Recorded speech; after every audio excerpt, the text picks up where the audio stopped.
Саламатсыздар ма? Бүгін біз атыңызда ипі бар ма, жоқ па? Егер бар болса, оны жабуға жіберген болсаңыздар, жабылды ма? Немесе тоқтатуға жіберген болсаңыздар, ипіңіз тоқтады ма? Соны білу үшін не істеу керек, соны үйренетін боламыз. Ол үшін жаңағы интернет браузерлеріңізге кез келген телефоннан болсын, компьютерден болсын, kgd.gov.kz басамыз. Міне шықты. Міне бірінші kgd.gov.kz. Бұл комитет госдоходов, яғни мемлекеттік кірістер басқармасы дегенді білдіреді. Яғни налоговыйдың базасы. Осыған кіреміз. Мемлекеттік база бұл. Енді осы жерде астыға түсеміз. Міне салық төлеушілерді іздестіру. Бізге осы керек. Яғни электронды сервистердің ішінде салық төлеушілерді іздестіру деп міне бірінші тұр. Осыны басамыз.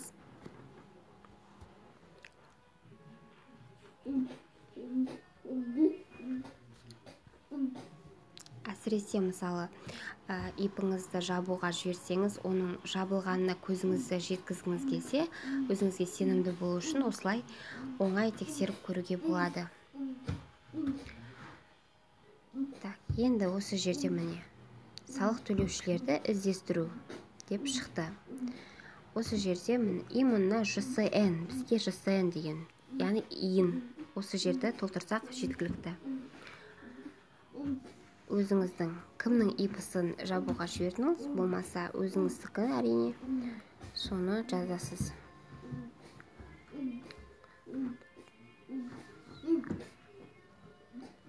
Так, жаздыңыз. Енді яғни робот дегенді басасыз.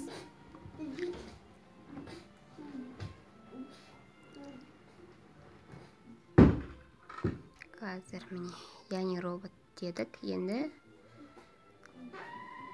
іздеу дейміз. Іздеу дегенді басамыз. Күте тұрыңыз деп бізге уведомление жіберіп жатыр. Кішкене күткенде сізге ипіңіз туралы мәлімет шығарып береді. Оның ашылған күннен бастап барлығы тұрады осы жерде. Міне, іздеу нәтижелері шықты.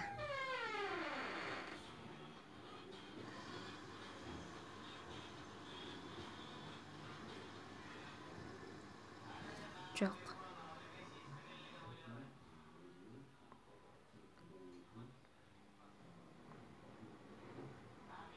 Жоқ, шықпай қалды. Өкінішке орай қазір яғни робот деп қайттан жібересіз егер шықпай қалса. Ол негізі сразу шығады, просто мына жерде олай болып жатқанын.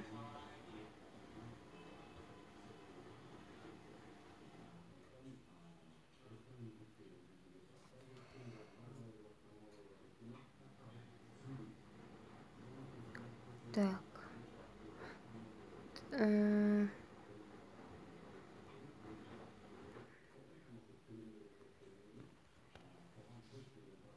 Мұқият болмасаңыздар, қараңыздар, мына жерде жаңа жақсылап қарасаңыздар, ұйымның атауы дегенге ЖСН жазылып кетті. Кейде өзі солай болады. Сондықтан аккуратно жазбасаңыздар, мына қараңыз, көрдіңіз бе?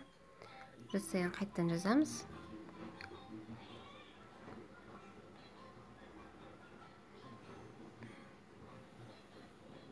Енді іздейміз.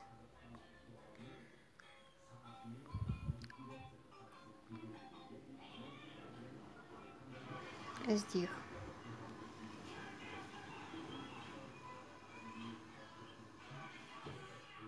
Міне шықты.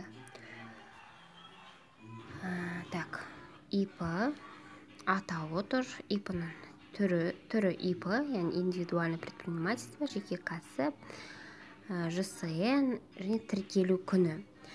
Ал мына жерде уже есептен шешу күні. Егер сіздер жаңағы ипіні жабуға жіберген болсаңыздар, яғни ипіні жаптыртқан болсаңыздар, немесе өздеріңіз жапқан болсаңыздар, онда есептен шешу күні міндетті түрде жазылып тұрады. Қай күні ИП тіркеуден мүлдем шыққан, яғни жабылған жазылып тұрады. Ал есептен шешу себебі өзі белгілі, ал қызметті тоқтата тұру кезеңдері. Егер ИП-ңызды тоқтатуға жіберсеңіз, немесе өзіңіз тоқтатуға жіберсеңіз, немесе біреуден қызмет алсаңыз, сондай ИП-ңыздың тоқтағанына көз жеткізу үшін міне қызметін тоқтата тұру кезеңдері. Қай айдан қай айға, немесе қай жылдан қай жылға дейін ИП-ңыз тоқтау кезеңдері осы жерде жазылып тұрады. ИП-ны жалпы 3 жылға дейін тоқтатып қоюға болады максимум. Бірақ ортасында кез келген уақытта қосып алсаңыздар болады. Тоқтаған ИП-ны қайта жұмыс жасауға кірісуге болады. Міне осылай оңай әрі жылдам өзіңіз сенімді болу үшін осылай тексеріп көрсеңіздер болады.